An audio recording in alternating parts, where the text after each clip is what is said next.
Escuchemos al pastor Víctor Manuel Buitrago y la sabiduría de la palabra de Dios para hoy.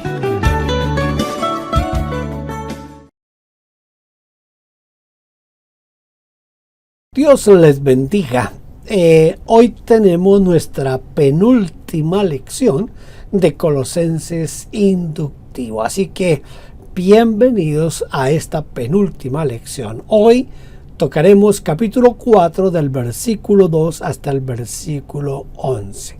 Padre, te rogamos que nos bendigas en esta noche, que tu bendición, tu gracia, tu poder, tu sabiduría esté con nosotros en esta noche.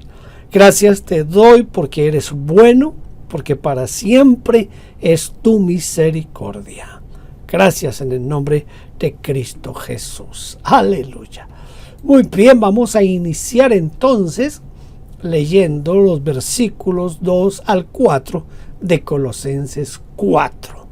Dice: perseverad en la oración, velando en ella con acción de gracias, orando también al mismo tiempo por nosotros, para que el Señor nos abra puerta para la palabra, a fin de dar a conocer el misterio de Cristo, por el cual también estoy preso, para que lo manifieste como debo hablar. Dice aquí: perseverad en la oración. ¿Qué significa perseverar? Perseverar significa continuar con constancia lo que se ha empezado. Es durar por largo tiempo. También otro significado que se le puede dar a perseverar es dedicarse a algo o acompañar continuamente. ¿Cuáles pueden ser los motivos que desalientan nuestra perseverancia en la oración? Yo creo que usted puede pensar en este momento conmigo cuáles serían esos motivos que podrían como quitarnos ese deseo de permanecer en la oración.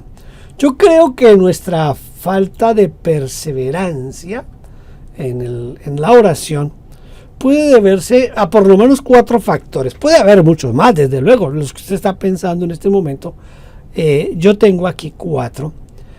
Uno de las razones puede ser el silencio de Dios, es decir, cuando no recibimos ninguna respuesta después de un tiempo y comenzamos a pensar que Dios no nos escucha. O también cuando obtenemos una respuesta diferente o contraria a nuestra petición. Eso es muy frecuente. Por ejemplo, oramos para que alguien se sane y resulta que más bien se muere. O en lugar de una mejora en el trabajo, somos despedidos. O en lugar de una reconciliación en un matrimonio por el cual estamos orando, nos informan que se han divorciado. Yo creo que usted y yo estamos pensando lo mismo. Muchas veces hemos pasado por allí. En tercer lugar, dejamos de perseverar por nuestro ritmo de vida. Mire, tenemos hoy tantas ocupaciones que en realidad pudiéramos decir no hay tiempo para orar. Y cuarto y último, también podemos estar sufriendo los ataques del diablo para impedir que oremos, y a quien debemos resistir firmes en la fe, pues la Biblia dice que debemos resistir al diablo y huirá de nosotros. Si a pesar de todo esto uno continúa orando, está a punto de obtener la victoria y obtener el premio a la perseverancia. Mira, aunque el diablo lo esté atacando, aunque las circunstancias no sean favorables, aunque las cosas no estén sucediendo tal como nosotros queremos, debemos de mantenernos perseverando en la oración. Debemos orar siempre dando gracias. ¿En qué otras ocasiones debemos mostrarnos agradecidos? Mire, nosotros deberíamos mostrar nuestra gratitud hacia Dios por la comida. Los alimentos que Dios creó para que con acción de gracias participen de ellos los creyentes. Le dice Pablo a Timoteo en el capítulo 4, en la primera carta, en el capítulo 4, versículo 3. Entonces, siempre acostúmbrese a orar dando gracias por la comida. Usted tiene... En mi casa, nosotros siempre oramos antes de empezar a comer, dando gracias por la comida que está frente a nosotros. Pero en la casa de mis hermanos, ellos oran después de que terminaron de comer. Le dicen gracias, Señor, porque nos diste comida y pudimos comer. A mí me pareció un poco como innovador orar después de haber comido, después de haber cenado, después de haber almorzado. No importa si usted lo hace o después, lo que importa es que usted dé gracias a Dios por los alimentos. Debemos dar gracias a Dios por todos los hombres. Eso es lo que dice Pablo, ¿no? Exhorto ante todo a que se hagan rogativas, oraciones, peticiones y acciones de gracias por todos los hombres. En tercer lugar, debemos dar gracias para reemplazar las malas palabras y conversaciones. Dice Pablo, ni palabras deshonestas, ni necedades, ni truhanerías que no convienen, sino antes bien acciones de gracias. Esa es una buena forma de, si usted tiene problemas con su vocabulario, aprenda a dar gracias a Dios en todo. Mire, Pablo pidió que oraran por él para que el Señor le abriera puertas para la palabra. Si pidió esto, es porque la puerta estaba cerrada, ¿verdad? ¿Cuándo notamos que la puerta está cerrada para el Evangelio? ¿Cuándo usted se da cuenta que hay una puerta cerrada? Mire, una puerta puede estar cerrada cuando la gente no quiere oír el Evangelio o no les importa sencillamente. En segundo lugar, cuando se opone a la predicación. Si una persona, un barrio, una ciudad se oponen a la predicación, es que están las puertas cerradas. Tercero, cuando todo se traba, los proyectos no salen, los programas se suspenden, etcétera, etcétera. Cuarto, cuando los mismos creyentes se oponen y no quieren hacer nada. Ay, Dios. Yo tengo en esto una experiencia que no sé si es prudente compartirla en este momento. Pero mira, voy a explicarle. La iglesia donde yo pastoreaba, esto hace muchos años, no, como que se ha quedado ahí que no ganaba a nadie para Cristo, no evangelizaban a nadie, nada de eso. Entonces yo reunía a los líderes más cercanos de la iglesia y les dije, bueno, vamos a salir a evangelizar el barrio. Si no evangelizar, por lo menos entregar tratados. Y nos preparamos, echamos tratados con la dirección de la iglesia. Y el domingo, en la escuela dominical, cuando ya íbamos a comenzar la escuela dominical, yo les dije a los demás, vamos a orar. Oramos y les dije, ahora vamos a orar por este barrio y vamos a pedirle al Señor que nos dé almas para el reino de los cielos. Entonces nos vamos a dividir en parejas o en tríos y cada pareja o cada trío va a tomar un paquete de tratados y yo les voy a decir por qué calle se va cada grupo y vamos a, si no evangelizar, por lo menos a repartir tratados. Y ahí estamos y yo estoy tratando de organizar el grupo y de pronto dos muchachas de una misma familia me dicen, ay pastor, qué pena, pero nosotras no tenemos tiempo. Entonces les dije, no tienen tiempo, ¿cómo así? Explíquenme, niñas, ustedes venían al culto, ¿sí o no? Sí, pero No, ustedes venían al culto. ¿Hasta qué horas pensaban estar en el culto? Hasta que terminara. Nuestro culto terminaba como a las 12:30 al mediodía. Entonces, ¿cuál es el problema? Les garantizo que antes de las 12 ya estamos otra vez de regreso. No, pero es que no. Y comenzaron a poner peros y a indisponerme a la gente. Yo les dije, ¿sabe qué? Váyanse para su casa tranquilas, vayan y vean la televisión, siéntense ya a ver televisión y olvídense de esto. Y los demás vamos a salir. Hay mucha gente que no quiere compartir de Cristo. Un asunto tan sencillo como es entregar un tratado, un folleto, y no se atreven. Imagínese usted. Eso sí es triste y lamentable. Entonces, hay creyentes que se oponen y no quieren hacer absolutamente nada. Que Dios nos ayude, ¿verdad? Quinto, cuando Satanás nos impide de alguna manera. Hay muchas maneras en que Satanás se puede oponer a que nosotros prediquemos. Y sexto, cuando nosotros mismos no estamos en condiciones, es decir, por una razón determinada, nosotros no estamos en condiciones de evangelizar, de ganar a otros para Cristo. Para Pablo, una puerta abierta es una oportunidad de dar a conocer a Cristo y hacerlo bajo la guía de Dios. Dice Pablo, a fin de dar a conocer el misterio de Cristo para que lo manifieste como debo hablar. Entonces, para Pablo era una oportunidad importantísima poder predicar el Evangelio. Versículos 5 y 6 dice: andad sabiamente para con los de afuera, redimiendo el tiempo. Sea vuestra palabra siempre con gracia, sazonada con sal, para que sepáis cómo debéis responder a cada uno. Note esto: andad sabiamente para con los de afuera.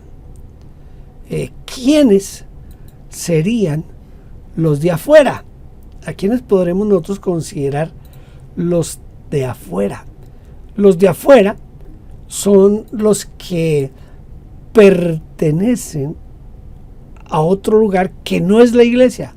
Son los que no son de la iglesia.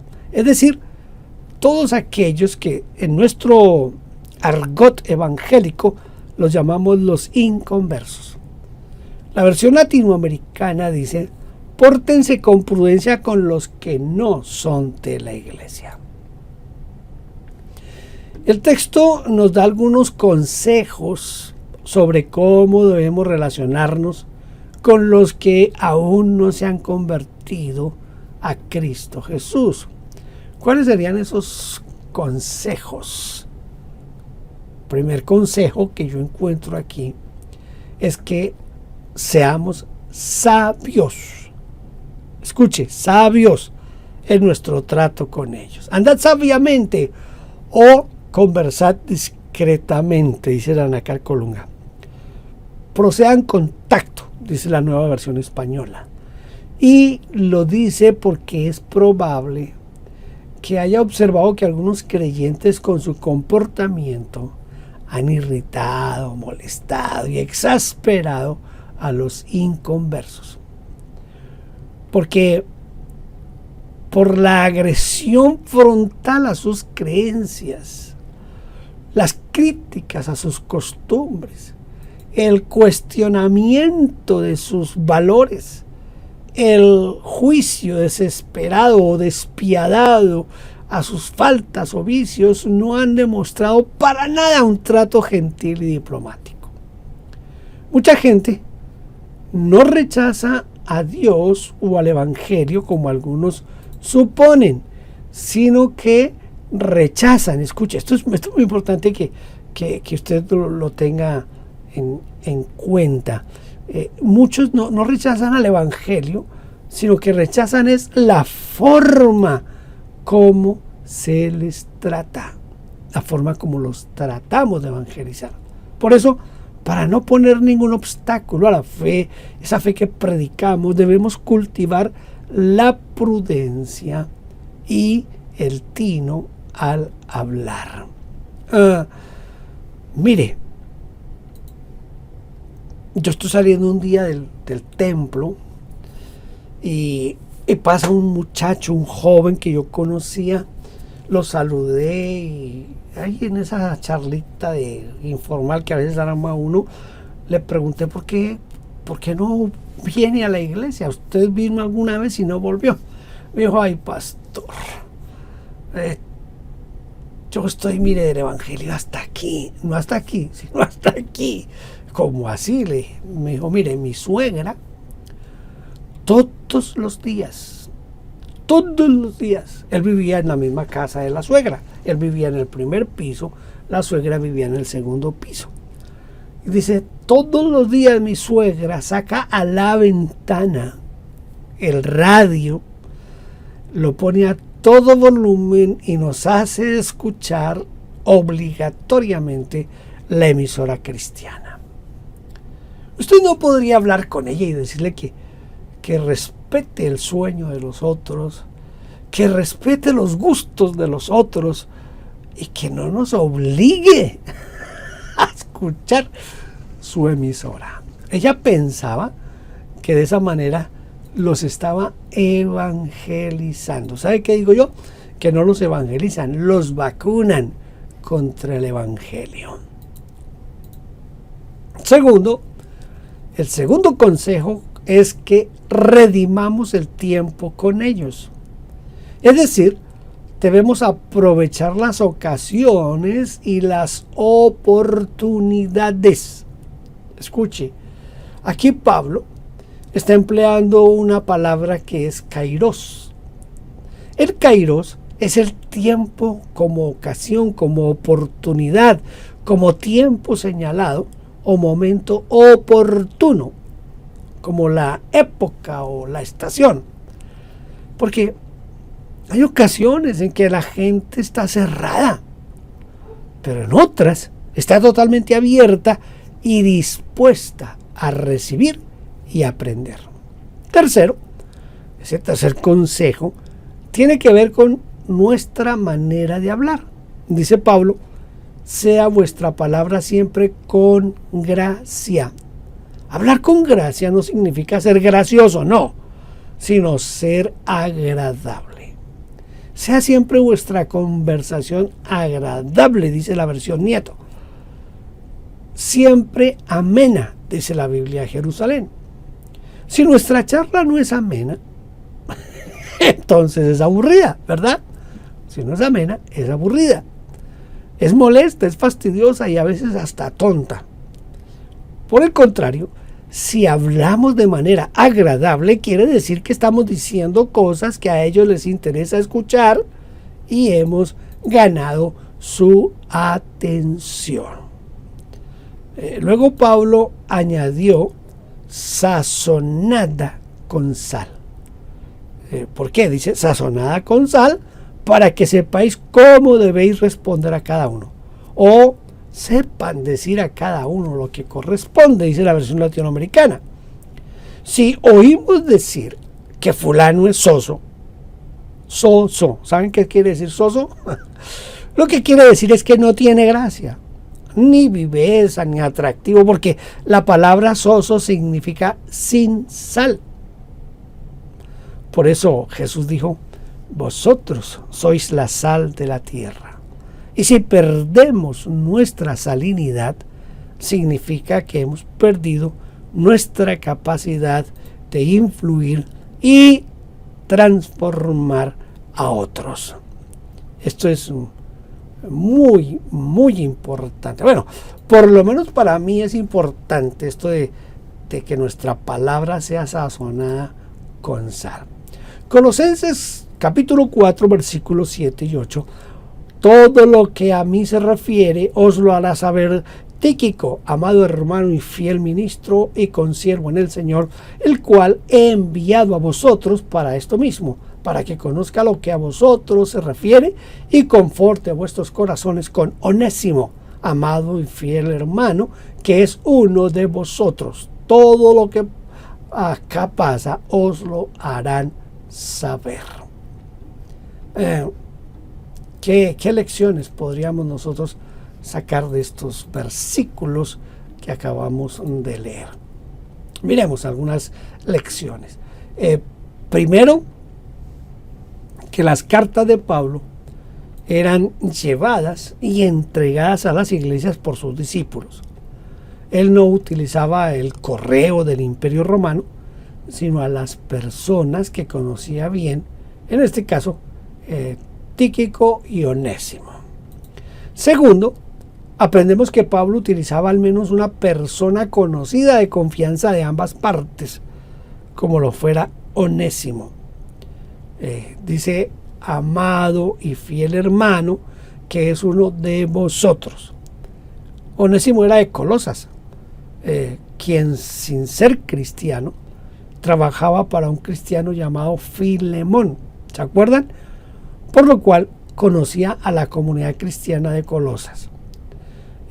Este Onésimo se le ocurrió la feliz idea de un día huir, salir corriendo de donde su amo, huyó de esta ciudad, y por los datos que Pablo da en su breve carta a Filemón, parece que el Onésimo se le llevó algunas cosas que no eran de Onésimo sino de Filemón, y en Roma fue sorprendido por las autoridades y fue puesto en la cárcel donde estaba el apóstol Pablo. Allí el apóstol le predicó y Onésimo se convirtió. Después de un tiempo, al quedar en libertad, sería el que transportaba el correo de Pablo a la iglesia de Colosas. Pero no iba a ir solo, sino acompañado de Tíquico, quien era un ministro y consiervo del Señor. Un nuevo creyente, que era Onésimo, con un líder experimentado, que era Tíquico. Tercero, aprendemos que cualquier visita que hagamos debe tener un propósito, porque Tíquico no emprendió el viaje solo para acompañar a Onésimo y llevar la carta del apóstol Pablo, sino para confortarlos, animarlos, consolarlos y para ponerlos al día de lo que ocurría en Roma. Todo lo que acá pasa os lo harán saber. Entonces ellos llevan la razón de qué estaba pasando con el apóstol, de qué estaba pasando con la gente allí. Vamos ahora a leer versículos 10 y 11. Aristarco, mi compañero de prisiones, os saluda. Y Marcos, el sobrino de Bernabé, acerca del cual habéis recibido mandamientos. Si fuere a vosotros, recibidle. Y Jesús, llamado Justo, que son los únicos de la circuncisión que me ayudan en el reino de Dios y han sido para mí un consuelo. Mire, este es un texto que si uno está leyendo la Biblia, como que lo puede pasar sin ponerle mucha atención. Pero qué detalles da Pablo aquí de Aristarco, de Marcos y de Justo. ¿Qué detalles nos da aquí el apóstol Pablo? Yo creo que en cierta manera son un poquito importantes estos detalles, que son los que vamos a mirar. Primero, Pablo destaca que Aristarco fue su compañero de prisiones. No de prisión, sino prisiones. Es decir, que muchas veces estuvo con Pablo preso a causa del Señor.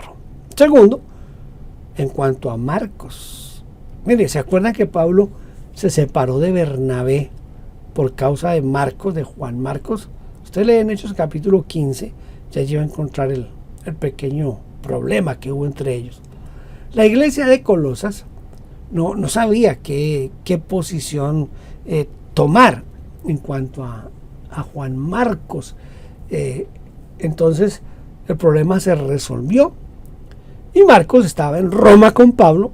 Allí se enteró de que el sobrino de Bernabé les envió una serie de mandamientos y que pensaba ir a visitarlos, para lo cual Pablo preparó su bienvenida diciendo: si fuera a vosotros, recibidle. Y tercero, Es la tercera cosa que podemos aprender de Jesús llamado justo. Dice que estaba entre los pocos judíos cristianos que le ayudaban en la extensión del reino de Dios, y que junto a Aristarco y Marcos habían sido o eran consuelo para él. ¿Qué más sabemos de estos hombres? Mire, el nombre de Aristarco aparece 5 veces en el Nuevo Testamento. En Hechos 19:29 dice: arrebatando a Gayo y a Aristarco, macedonios compañeros de Pablo. En Hechos 24 dice: y le acompañaron hasta Asia Sópater de Berea, Aristarco y Segundo de Tesalónica. En Hechos 27:2 dice: y embarcándonos en una nave adramitena, wow, que iba a tocar los puertos de Asia, zarpamos, estando con nosotros Aristarco, macedonio de Tesalónica. Esto es lo que dice en Filemón 24, dice: os saludan Epafras, Aristarco. Mire, siempre el nombre de Aristarco aparece al lado de otros, nunca aparece solo. Segundo, acerca de Marcos, sabemos que su primer nombre era Juan, se llamaba Juan Marcos, ¿verdad? Y su casa era un lugar de reunión, de oración, porque allí fue donde Pedro, cuando fue liberado de la cárcel por un ángel, ¿se acuerdan? Donde estaban reunidos los creyentes orando, estaban en la casa de Juan Marcos. Tuvo una estrecha relación con el apóstol Pedro, quien lo consideraba un hijo espiritual. Y Marcos, mi hijo, dice Pedro en su carta, dice: y Marcos, mi hijo, os saluda. Tercero, en cuanto a Jesús llamado el justo, no tenemos certeza que las dos referencias que encontramos en el libro de los Hechos se refiera a él. Por ejemplo, en Hechos 1:23 relata el proceso de la elección del sucesor de Judas Iscariote, diciendo: y señalaron a dos, a José llamado Barsabás, que tenía por sobrenombre Justo, y Matías. Y en Hechos 18:7, donde Lucas describe el ministerio de Pablo en Corinto, Lucas dice: y saliendo de allí se fue a la casa de uno llamado Justo, temeroso de Dios, el cual estaba junto a la sinagoga. Juan Marcos y Justo eran los únicos judíos que estaban ayudando a Pablo y que fueron un consuelo para él. El texto nos enseña entonces que no debemos desanimarnos si solo contamos con 2 colaboradores en un momento determinado, ¿verdad? O alguien que sea solamente de nuestro grupo personal. Puede ser un paisano, puede ser alguien de nuestra propia etnia, porque también puede ser de gran consuelo para nosotros. Yo creo que lo más importante aquí, aparte de saber quiénes eran estos personajes, quizás la parte como más importante es saber que, aunque Pablo en un momento dice: todos me abandonaron, me he quedado solo, sin embargo, sí habían personas que estaban pendientes del apóstol Pablo. Pero qué más que el Señor Jesús esté pendiente de nosotros, ¿verdad? Eso es lo que realmente importa. Cada semana estamos tratando de dejar un pequeño desafío. El desafío para hoy, el desafío de esta semana será el siguiente. Es fácil, usted sabe que es más que todo como una manera de volver a alimentarnos de lo que estudiamos hoy. Entonces vamos a elegir como mínimo 3 motivos y hacer un compromiso de perseverar en oración pidiendo lo mismo hasta el próximo lunes, que será la última lección, dedicando al menos 15 minutos por día, incluyendo siempre la acción de gracias. Entonces, ¿qué es lo que vamos a hacer? Tener 3 motivos para orar. Si ustedes quieren, yo les puedo dar un motivo para que me ayuden a orar. Por lo menos en esta semana que falta, este video va a quedar ahí en el canal de YouTube, así que dentro de 6 meses, un año, no hay necesidad que oren por esto que les voy a pedir en este instante, pero durante esta semana, es decir, para que de pronto más adelante cuando vean el video entiendan a qué me estoy refiriendo, esta semana entre el 20, ¿qué pasó aquí con mi mapa? A ver qué pasó. Entre el 29, porque hoy es 29, entre el 29 de agosto y el 4 de septiembre del 2022, me gustaría que usted me ayude a orar por un joven que se llama Harold. Él tuvo un accidente y tiene un problema con su ojo derecho. Y estamos orando para que Dios haga un milagro en el ojo de Harold. Entonces, tiene ya un motivo de orar. Si me quiere apoyar en eso, si no, busque sus 3 motivos, pero hágalo, hermano. Ore. Ore, no importa. Y vamos a aprender de memoria Colosenses capítulo 4, versículos 5 y 6. Está cortico, aunque se ve que son 2 versículos, pero está cortico. Dice: andad sabiamente para con los de afuera, redimiendo el tiempo. Sea vuestra palabra siempre con gracia, sazonada con sal, para que sepáis cómo debéis responder a cada uno. ¿Verdad que está? Aunque son 2 versículos, no está tan difícil, está fácil. Andad sabiamente para con los de afuera. No se olvide eso. Andemos sabiamente para con los de afuera. Vamos a redimir el tiempo, redimiendo el tiempo, empleando bien el tiempo, invirtiendo bien nuestro tiempo. Sea vuestra palabra siempre con gracia, sazonada con sal, para que sepáis cómo debéis responder a cada uno. Gracias por estar aquí. Esta fue nuestra penúltima lección. Con la ayuda del Señor, en una semana tendremos la lección final de Colosenses inductivo. Dios le bendiga.